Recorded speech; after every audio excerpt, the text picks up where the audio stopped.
আসসালামু আলাইকুম। চলুন আজকে আপনাদের দেখাবো আমার ছোট্ট রুহি গোসলের সময় কি করে। জানেন, ওর সবথেকে প্রিয় খেলা হচ্ছে পানি, যেটা সে গোসলের সময় অনেক তৃপ্তি সহকারে খেলতে পারে। ওর যে এতই পছন্দ যে একবার যদি পানি পায় আর অন্য কিচ্ছু লাগে না। আসলে সব বাচ্চাদেরই হয়তো এই বয়সে পানিটা খুবই পছন্দের।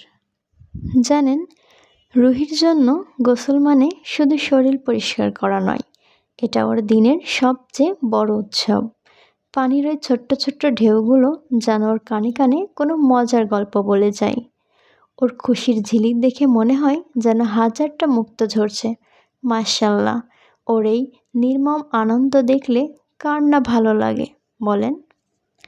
11 মাস বয়সে রুহি এখন অনেক কিছু বোঝে। এই যে ও গোসলের সময় এত খুশি হচ্ছে, তার মানে ও এখন নিজের চারপাশের পরিবেশকে উপভোগ করতে শিখে গেছে। রুহির বয়স এখন 11 মাস, আর এই 11 মাসের ছোট্ট জীবনে ওর সবচেয়ে বড় রোমাঞ্চকর হলো এই পানির ছোঁয়া। পৃথিবীতে সবচেয়ে পবিত্র শব্দ বোধ হয় শিশুর হাসি, আর সেই হাসি যদি হয় আমাদের রুহির, তবে পুরো বাড়ি যেন উৎসবে মেতে ওঠে। ওর ওই ছোট্ট হাত দিয়ে যখন পানির উপর ঝপঝপ শব্দ করে আর চারদিকে পানির ছিটেগুলো মুক্তোর মতো ছড়িয়ে পড়ে, ওর সেই হাসি মাখা মুখটা দেখলে কলিজাটা একদম জড়িয়ে যায়।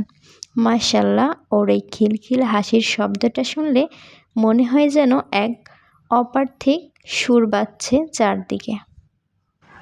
সব মিলিয়ে রুহি যেন আমাদের জীবনের এক টুকরো সজীবতা।